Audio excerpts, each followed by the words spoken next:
Soir d'info, seconde partie, qui reçoit le président du conseil départemental de Mbour. Il s'appelle Serigne Saliou Samb. Bonsoir, monsieur Samb. Bonsoir, Binta. Merci d'avoir répondu à notre invitation. Tout le plaisir est pour moi. Alors, vous êtes candidat également à votre propre succession. Vous êtes le candidat de Benno Bokk Yakaar. Aujourd'hui, quand on parle de département, quelle est la spécificité d'un département? Merci beaucoup. C'est vrai que je suis candidat à ma propre succession. Oui. Comme vous le savez, le département a eu des compétences transférées venant de certains ministères, donc comme l'éducation, tout ce qui est collège et lycée, c'est du ressort du conseil départemental. Il y a aussi du côté de la santé, nous avons notre ministère de tutelle qui est le ministère de la santé, mais je suis le président du conseil d'administration de l'hôpital de Mbour, du centre de santé de Mbour. Et sur le plan culturel, sport, jeunesse, et puis aménagement territoire, tout ça, ce sont des compétences, 9 compétences transférées. Comme les maires aussi, ils ont leurs compétences sur le plan local. Nous, c'est sur un plan supra-départemental.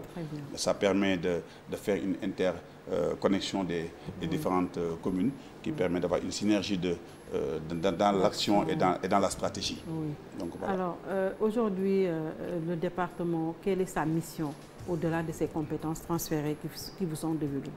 Donc c'est beaucoup plus l'impulsion. Nous sommes le relais, c'est dans la décentralisation. Avec l'État central, le président Macky Sall, avec l'acte 3, a pensé qu'il va falloir qu'on aille dans une territorialisation plus poussée, en allant vers la base, à la base. Donc ça veut dire que c'est partir d'en haut vers la base. Ça veut dire que les collectivités territoriales doivent être le relais même du pouvoir central, permettre de descendre les programmes ambitieux au niveau des communes pour que les populations ressentent beaucoup plus la présence du pouvoir. Et ça, c'est important. La gouvernance locale est importante. Il nous donne une plus grande indépendance qui nous permet de prendre en charge les besoins les plus primaires de nos citoyens. Et c'est ça ce qui fait que, par rapport à l'éducation, par exemple, vous savez que nous maîtrisons beaucoup plus quand même nos écoles. Nous savons très bien ce qui manque. Et parfois, le pouvoir central parle d'une manière trop aérienne. Et donc, avec nous, nous savons comment on peut prioriser nos actions, aller vers l'essentiel, et beaucoup plus pragmatique et plus efficace. Et donc, c'est ça l'État. L'État a voulu être plus proche de ses citoyens. Et donc, il l'a fait à travers les collectivités territoriales. Justement, est-ce que les départements ont les moyens de leur mission? D'où est-ce que vous tirez vos ressources? Bon, comme vous le savez, nous n'avons pas encore de fiscalité propre, ce qui fait que toutes nos ressources proviennent du budget de l'État. Donc, ce qu'on appelle les fonds de concours et les fonds de dotation. Non, mais c'était une première. Le département est une création de son Excellence le Président Macky Sall, une vision. Donc maintenant, au fur et à mesure, a pris le relais des régions. Et plus on avance, plus les moyens suivent. Nous avons commencé, comme par exemple le conseil départemental de Mbour. Quand nous avons commencé, commencé avec un budget de 150 millions de francs CFA. C'est un budget qui nous permet de fonctionner. Mais le but, ce n'est pas forcément de voir tout de suite les ressources, mais beaucoup plus aller dans la stratégie et puis dans la coopération internationale. Nous devons être là pour repenser. C'est nous qui devons donner le contenu de l'acte 3. Ça veut dire, comme je le dis, nous devons penser comment développer nos terroirs. Donc, par cette ingénierie politique et puis administrative qu'on doit avoir, et économique, pour pouvoir faire bénéficier de la coopération décentralisée. Et c'est aussi aller dans les programmes d'État, parce que l'État a ses programmes, des programmes d'investissement. Nous devons nous rapprocher aussi de ces services de l'État pour pouvoir mieux canaliser leur action et mieux le diriger vers la cible. Et ça, c'est important. Donc, c'est ce qu'on est en train de faire. Maintenant, nous avons... C'est pour ça que quand nous sommes arrivés pour la première fois, nous avons pensé que, vu les maigres moyens qu'on avait, on allait se focaliser sur deux points principaux. Donc, qui étaient l'éducation et la santé. Nous avons créé, donc ça veut dire on s'est focalisé... Avant d'en venir à ces deux secteurs quand même qui sont très importants, l'éducation et la santé, aujourd'hui, c'est 9 domaines de compétences transférées aux communes également et aux départements. Est-ce que ça fait pas doublon? Non, on arrive quand même à savoir que c'est un problème d'échelon. Oui. C'est comme dans une direction générale, oui. Il y a le directeur, il y a les adjoints, oui. il y a les services qui oui. sont autour de cette pyramide-là. Oui. Il faut savoir les respecter. Nous savons que nous, comme, imaginons, je sais que je n'ai pas compétence à gérer les districts sanitaires. Oui. Je gère le centre de santé. Nous gérons, comme l'hôpital de Kédougou, oui. De niveau 2, oui. est géré par le conseil départemental. Oui. Les stades qui sont les stades départementaux sont gérés en matière de sport par les conseils départementaux. Malgré vos faibles ressources? Oui, on y arrive parce que, comme je dis, même l'État aussi a des problèmes de ressources. Oui. Même l'État arrive aussi à avoir de l'ingénierie oui. Financière pour oui. pouvoir oui. combler son budget Absolument. Et aller chercher les moyens là où oui. se trouve. Nous aussi, on est en train de faire cela. Est-ce que vous êtes allé chercher les moyens dans le cadre de la coopération décentralisée par exemple? Oui, oui, et oui. Ça nous a permis, dans oui. notre bilan, oui. d'avoir un centre psychiatrique à Mbour. Oui. On a un centre psychiatrique dans l'hôpital de Mbour, oui. avec nos partenaires d'Esquirol, l'hôpital d'Esquirol qui est vers en France, oui. Vers Limoges, à côté de Limoges, qui nous a permis quand même de ramener un centre de 200 millions de francs, oui. qui était hors centre psychiatrique bien équipé à Mbour. Bien équipé à Mbour, qui nous permet d'avoir une psychiatrie de jour. Absolument. Parce que ce n'est pas quand même de l'hospitalisation, oui. parce que le reste, il faut venir à Fan ou bien à Daladiam. C'est pour les consultations. Parce que nous avions remarqué quand même qu'à Mbour, il y avait les jeunes étaient beaucoup, il y avait avec ils côtoyaient un peu la drogue. Absolument. Et ça, parfois, ça crée des dépendances, des troubles quand même qui sont assez sur le plan mental. Nous avons voulu quand même régler ce problème-là pour alléger la peine des familles Absolument. Qui avaient besoin de se déplacer pour venir à Dakar. Nous avons aussi avec nos partenaires, quand nous sommes arrivés, l'hôpital de Mbour n'avait pas d'eau. On a mis un château d'eau là-bas qui permet maintenant de régler ce problème-là. Nous sommes venus aussi, on a des ambulances qui sont venues par nos partenaires. Et ça, c'est important, cette coopération décentralisée-là, il faut aller les chercher. On a signé des conventions avec le département de l'Allier qui est en France, qui nous a accompagnés sur beaucoup de choses. On a pu avoir des couveuses au niveau de la maternité. Et là, si vous allez là-bas au niveau de l'hôpital, nous sommes en train de faire une extension de la maternité de Mbour. Et ça, c'est important. Quand je suis venu aussi, nous avons vu que de l'opération jusqu'à l'hospitalisation, parfois on mettait les femmes qui avaient des césariennes sur un brancard et puis que tout le monde les voyait, on les transportait pour aller les hospitaliser. On a fait un couloir, on a créé un couloir qui a coûté 17 millions pour pouvoir quand même, je veux dire, régler ce problème-là, parce que c'est important. Donc notre action a été d'être là pour relever le plateau technique de l'hôpital, accompagner la direction de l'hôpital, accompagner les médecins et mettre les moyens pour essayer de régler le problème. Mais ce qui s'est passé, c'est que j'ai eu la chance d'en parler avec son excellence le président Macky Sall, quand on a vu que quand même que Mbour, qui fait 730 000 habitants, et qu'avec la croissance démographique actuelle, va arriver à 1 million d'ici 2025. Donc nous devons quand même être dans la planification. Et c'est pour ça que j'ai eu le plaisir et l'honneur d'en parler avec son excellence le président Macky Sall depuis 2018. Donc avec la supervision du ministère de la Santé qui est notre ministère de tutelle, il y aura un hôpital de niveau 3 à Mbour, de 340 lits, où il y aura même de la dialyse. 26 lits de dialyse. Et donc c'est un hôpital qui sera comme l'hôpital de Touba.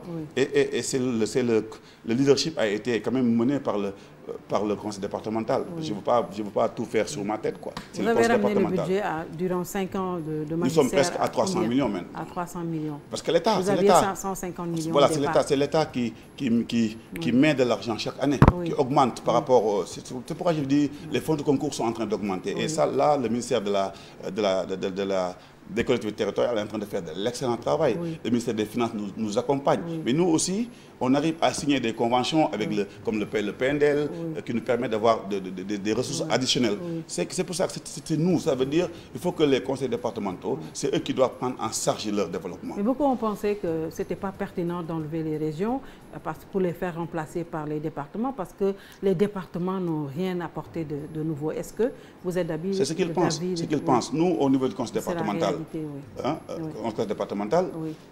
c'est parce que je suis de Mbour, je suis proche des populations, que j'arrive à aller faire la clôture du lycée de Fellard, qui est à Sandiara, que j'arrive à aller au fin fond de Ficelle, je veux dire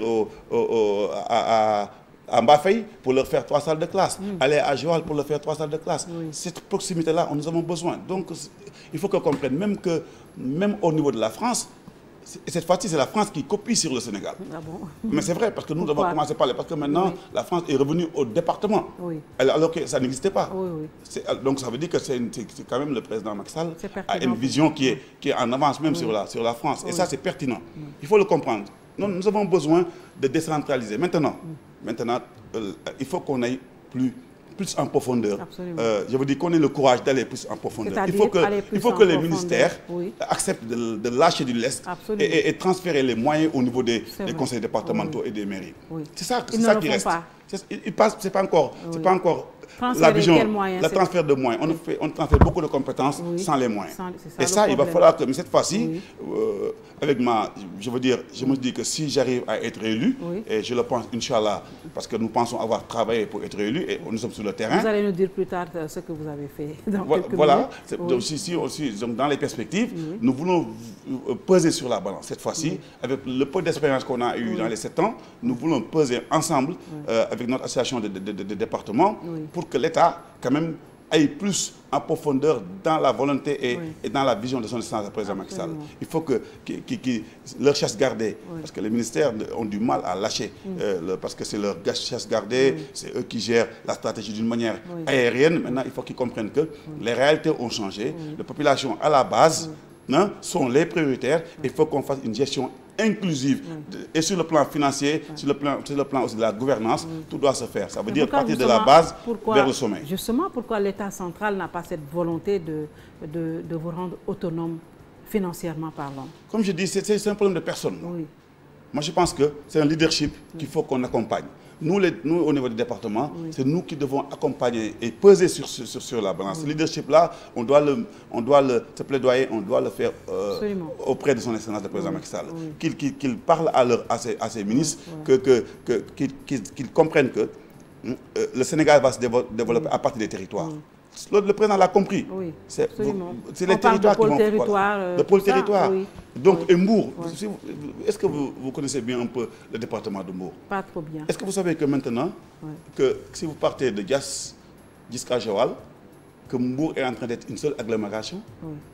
Il est en train d'être une mégapolis atlantique, comme aux États-Unis, entre New York, Philadelphie et autres. C'est devenu, il n'y a plus de place. Et donc, il va falloir que nous, qu'on pense en termes de pôle territoire, en termes de développement économique d'un seul territoire. Donc, il faudra repenser ce développement-là.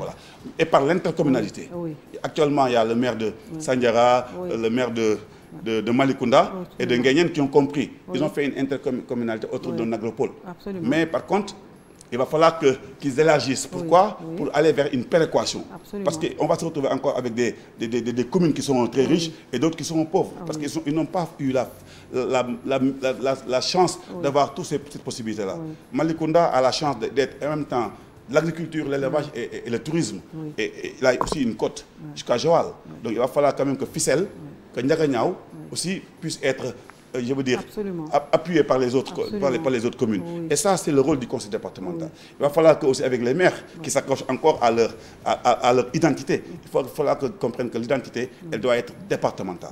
Et ça, ce leadership-là, nous allons le porter. Cette bataille-là, nous allons le porter. Nous avons des maires d'une autre dimension. Nous avons les meilleurs maires du Sénégal dans notre département. Serigne Gueye Diop, Maguette.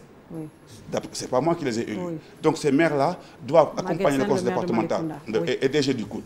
Ils doivent accompagner le conseil départemental. Ils sont dans la liste départementale. C'est pour ça que j'ai coopté ces genres d'autorité, de ressources humaines, pour qu'ils comprennent que le développement, c'est une histoire aussi de compétences et de sciences. Il va falloir qu'on invente ce développement. Il est là sous nos pieds, mais il va falloir qu'on soit plus généreux dans l'effort et dans le partage de nos ressources et dans la mutualisation des moyens. Alors, très brièvement, qu'est-ce que vous avez fait à Mbour au plan départemental pour pouvoir aujourd'hui briguer encore les suffrages des Mbourois? Vous savez, première chose, on lutte aussi déjà contre tout ce qui est abri provisoire. Pour nous, on ne peut plus avoir d'abri provisoire dans nos lycées et collèges. Il y en a toujours quand même. Oui, mais je veux dire, Rome ne s'est pas fait en en un jour. Oui, vous avez mais au moins, il faut... 5 ans pour faire face à tout ça. Mais non, on en a fait beaucoup, Oui. je veux vous dire. Mais le travail était immense. Absolument. C'était un désert. Oui. Ça veut dire le Sénégal, si vous allez dans les professionnels du Sénégal, c'était un désert. Oui. Et c'est actuellement son excellence le président Macky Sall qui est en train de nous pousser à aller vers les territoires. Oui. Et donc, nous l'avons compris. Maintenant, comme on dit, tout est question de planification. Oui. En 7 ans, nous avons quand même clôturé beaucoup de CM. Si vous voulez, je peux en faire une liste exhaustive. Quelques-uns, oui, parce que nous sommes rattrapés par, par le temps. Nous avons 20 minutes. Donc, nous avons, de façon très brève, vous allez nous avons construit 30 salles de classe. Oui. C'est énorme, 30 salles de classe. Hein. C'est énorme en 7 ans. Oui. Nous avons au moins clôturé 6 lycées. Chaque année, on distribue au moins 1040 tables bancs aux différents établissements et privés. Et aussi, je veux dire, public. Oui. Et ça, c'est important. Absolument. Je parle pour le plan scolaire. Oui. Nous avons réfectionné aussi le centre professionnel des femmes qui est au niveau du centre sous Hambourg. Absolument. Et ça, ça veut dire que nous avons compris cela. Oui. Nous avons accompagné aussi les services déconcentrés de l'État, comme le ministère de la Jeunesse, qui est là-bas, le service régional de la jeunesse. Oui. Et donc, en leur dotant de moyens, de pouvoir quand même de bureaux, de mobilier de bureaux. Oui. Et puis, en même temps aussi, ce qu'il faut comprendre, en termes de jeunesse et de sport, nous avons... à Hambourg, il y avait un problème quand même de stade. Oui. Les équipes, il y a beaucoup d'équipes, il y a beaucoup de talents. Oui. Il y a beaucoup de talents qui jouent au basket. Oui. L'actuel entraîneur du Sénégal, Boniface Ndom, il est de Mbour, département de Mbour. Moi, même qui vous parle, j'ai un petit frère qui s'appelle Cheikh Tidiane Samb, qui était en NBA. Oui. Vous avez été aussi le président du stade de Mbour. Oui. Donc, ce qu'on a fait, on a réhabilité le terrain de basket. Oui. On a créé des tribunes, ça n'existait pas. Oui. On a réfectionné, je veux dire, les toilettes. Et puis même sur le plan culturel, avec, je peux pas dire, avec une grande enseigne qui est au niveau de... qui est au niveau du Sénégal et qui fait dans le commerce. Nous avons pu l'implanter à Hambourg et qui accompagne maintenant par la responsabilité sociale d'entreprise, qui accompagne aussi... C'est Auchan? Oui, Auchan. Auchan, quand Auchan est venu, on lui a donné un terrain qui n'appartient pas à Auchan. Le terrain est toujours au nom du conseil départemental. On l'a mis à sa disposition, mais on l'a dit que d'abord, il faut créer les emplois fixes. 300 emplois travaillent actuellement à Auchan. Auchan a accompagné les équipes de foot. Auchan a doté un centre culturel actuellement qui est en train de construire dans la commune de Mbour. Auchan accompagne, durant tout son séjour, durant tout son établissement dans notre département, accompagnera la pouponnière de Mbour. Est-ce que vous avez déjà entendu maintenant? Est-ce qu'on n'a pas entendu de problème à Mbour, pouponnière? Il n'y a plus de problème. Avant, on parlait toujours de problèmes de nourriture. On faisait des quêtes pour la pouponnière. Maintenant, c'est Auchan qui donne chaque mois les vivres, les couches, le lait, l'eau, et tout ça c'est dans la convention qu'ils ont signée avec le conseil départemental. Et dans le cadre du RSE. Dans le cadre du RSE, on leur a donné aussi, on a doté aussi la pouponnière d'un groupe électrogène de 14 millions. C'est Auchan qui leur a donné. Et ça, c'est une façon de permettre à Auchan de nous dire que vous êtes chez nous, mais vous devez être utile. Sinon, Auchan aurait pu aller louer un terrain et puis faire son commerce et rentrer. Mais nous, on a été intelligents. Parce qu'il l'a fait à Thiès. À Thiès, Auchan est là-bas. Oui, il ne fait rien. Il ne fait rien. Mais à Hambourg, on l'a contraint.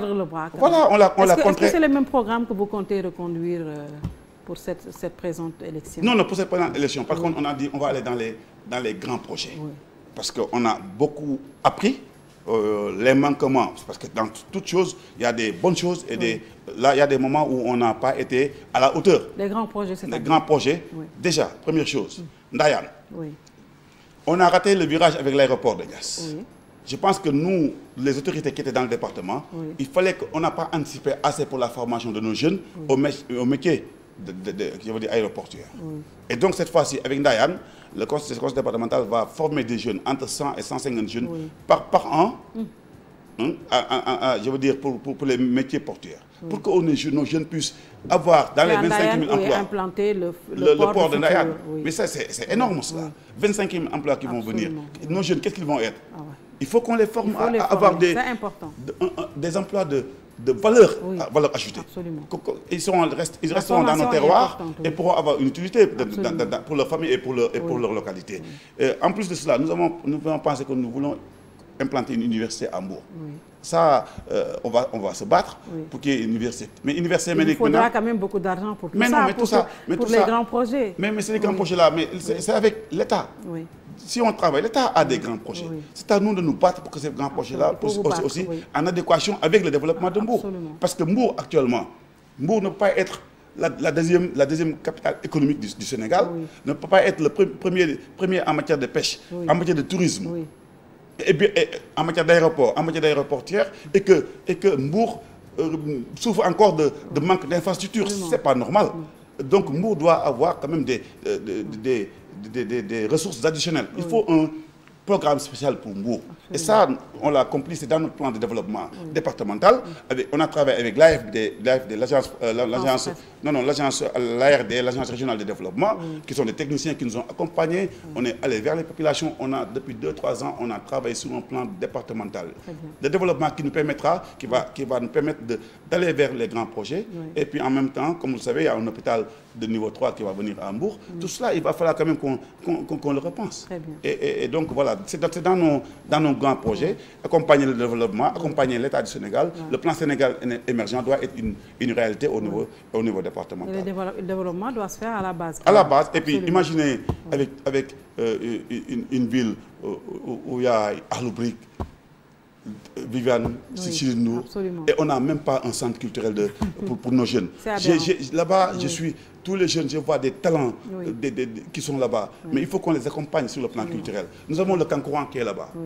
Il faut qu'on crée une maison de Cancouran. Ça veut dire qu'il va falloir qu'on essaie de dresser une liste de toutes nos patrimoines culturels et d'en faire avec le tourisme, en synergie avec les hôtels qui sont là-bas. Mais on ne le développe pas. Ça veut dire qu'on a beaucoup d'opportunités, mais qu'on n'exploite pas. Et nous, on veut arriver à cela. Ça veut dire que nous devons être le détendeur de tout cela. Vous comprenez? Ça veut dire que nous, on n'est pas forcément dans l'exécution, dans les petites choses. On doit être ceux qui propulse le développement. Nous devons être là, pousser les maires à comprendre l'enjeu et à savoir saisir les opportunités. Ne pas rester seulement dans leur quotidien de gérer les petites choses. Non, il faut qu'ils pensent maintenant macro. Et ça, c'est le conseil départemental qui doit être ce fer de lance. Nous l'avons compris, hein, nous l'avons compris. On l'a un peu fait, mais cette fois-ci, on va beaucoup le faire. Améliorer quand même l'acte 3 de la décentralisation, ça devrait passer par là aussi. C'est pour ça que je dis, c'est avec l'association départementale, l'association de département, nous allons avoir un plaidoyer lourd et fort auprès de son excellence le président Macky Sall et de son gouvernement pour qu'ils comprennent que sans les collectivités territoriales, rien ne se fera. Cette émergence dont rêve le président Macky Sall, et il est en train de bien le faire, si on n'a pas des maires qui sont compétents, qui comprennent cet enjeu-là, mais ce sera peine perdue.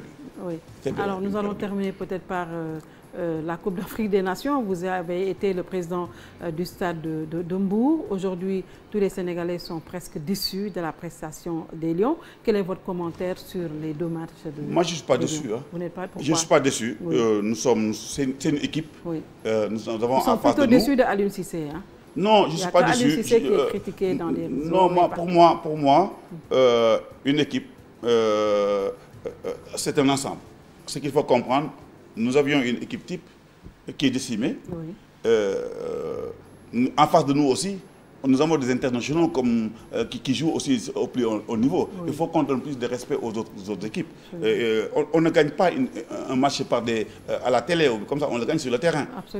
C'est tant que le Sénégalais ira je veux dire, au match en ne respectant pas ses adversaires, on n'ira pas loin.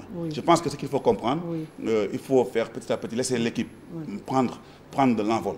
Moi, j'en connais quelque chose parce que nous, c'était ça au Stade de Mbour. Quand je suis arrivé au Stade de Mbour, le Stade de Mbour était en 2e division. On a créé une synergie autour de l'équipe. L'équipe, il y a une équipe, on a un bloc. Maintenant, il faut le laisser respirer. Et moi, je pense qu'on ira loin. Et normalement... Pourquoi vous pensez qu'on va aller loin? Mais parce que j'ai déjà réservé mon billet. Ça veut dire après les élections, le 25, le président va me taper sur les doigts, mais je suis au Cameroun pour aller supporter l'équipe. Sur quoi vous vous basez pour dire qu'on va aller loin? Parce qu'on a de bonnes individualités et puis une équipe qui gagne. Maintenant, laissons le temps pour que l'équipe revienne au complet et vous allez voir. On a une équipe, moi j'ai fait confiance à notre équipe. Qu'on aura la coupe? Inch'Allah, on ira en finale, on aura cette coupe-là. J'espère que vous ne serez pas déçus. Non, c'est Seigne Saliou qui parle. Seigne Saliou Samb. Non, Seigne Saliou Mbacké qui parle. Borom Gotok Mbour. kon boog nañu yaakaar. Merci beaucoup. Merci beaucoup. Je rappelle que vous êtes le président du conseil départemental de Mbour, président sortant, puisque vous êtes candidat à votre propre succession, et vous êtes également le président de la CIRN. DG de la CIRN. Le DG de la CIRN. La CIRN déjà c'est la Société des infrastructures et de réparation navale. Oui. Donc c'est donc qui a en charge tout ce qui est réparation, les bateaux. Oui. Donc quand les bateaux ont envie d'être réparés, le carénage, c'est nous avec une concession avec Dakar Nav. Vous n'avez pas été impacté par le Covid, non? Non, si, mais malgré tout cela, on travaille. Et puis actuellement, la CIRN s'occupe d'un programme national qui est la modernisation de la pêche artisanale. Donc le renouvellement des pirogues en fibre de verre et puis le développement de tout ce qui est... Où est-ce que vous en êtes avec ce programme? Oui, c'est en train de prendre, parce que c'est en train de prendre forme. Déjà, il y a des usines qui ont commencé à produire. Nous avons signé une convention avec le FONGIP pour commencer à aider les pêcheurs. Parce que le problème qui se pose, on peut produire, mais les pêcheurs peuvent avoir le problème de liquidité. Ils avaient même rejeté d'abord ce projet. Mais ils l'ont accepté parce que quand je suis arrivé, j'ai trouvé que les pirogues étaient trop chères. De 9 millions, l'État du Sénégal a accepté, par le biais du ministère des Finances et du ministère des Pêches, de subventionner à hauteur de 4 millions. Donc finalement, les pirogues maintenant coûtent 5 millions de francs CFA. Ils durent 30 ans. Ils sont insubmersibles. Ils font moins 38% de consommation de carburant. Il y a plus de sécurité. Il y a plus de sécurité et c'est plus de rentabilité. Et comment est-ce que vous allez les donner aux pêcheurs? En financer, ça veut dire on va leur financement, on va leur financer. Et ce qu'on a fait, ça veut dire que la CIRN a pris dans son budget, il a mis de l'argent sur la table. Aussi, le FONGIP a mis aussi de l'argent sur la table. Et les banques accompagnent. Et ça nous leur permet on leur avance. Ils ne donnent même pas 5%. 5% seulement du montant. Et sur 60 mois, ils vont être financés et ça fera même pas 100 000 francs par mois de remboursement. Et ils seront prêts quand Non, au mois de février, ça sera opérationnel. Les pirogues sont déjà... Il y a déjà des productions de pirogues actuellement. Il y a des pêcheurs qui peuvent acheter, qui sont en train d'acheter. Mais l'accompagnement financier va se faire au mois de février et ça va faire quand même booster un peu les choses. On compte quand même financer jusqu'à au début, entre 300 et 500 pirogues par an. Et bientôt, après, dans la production, on va arriver à 4000 pirogues par an dans la production. Très bien. Merci beaucoup. C'est moi qui vous remercie. Merci d'être venu. Vous êtes venu de Mbour comme ça. J'y retourne comme cela. Merci. Parce que je suis en pleine campagne électorale. Mais il fallait que je vienne quand même pour parler aux populations qui comprennent quand même que voilà, nous sommes en route. Et j'aimerais en profiter aussi pour lancer un appel à la paix parce qu'aux autres candidats. Je les invite à parler programmes. Évitons de parler des hommes. Ça ne nous intéresse pas. C'est les programmes et perspectives. Parlez de vos bilans. S'ils veulent se battre, ils n'ont qu'à venir ici. Vous leur organisez un Diakarlo, comme ils disent. Et chacun dira ce qu'il compte faire. Quand vous serez élu, les populations, maintenant le Sénégal a évolué. Aussi que ceux qui se battent n'ont rien à proposer aussi. N'ont rien à proposer. C'est de la faiblesse pour moi. La violence, c'est l'arme des faibles. Donc s'ils veulent être élus, parlons programme. Quand ils seront élus, qu'est-ce qu'ils vont faire? Les gens ils nous attendent là-bas. Donc voilà, moi c'était ça que je voulais dire à tous les candidats. Monsieur Sadibou Samb. Merci également.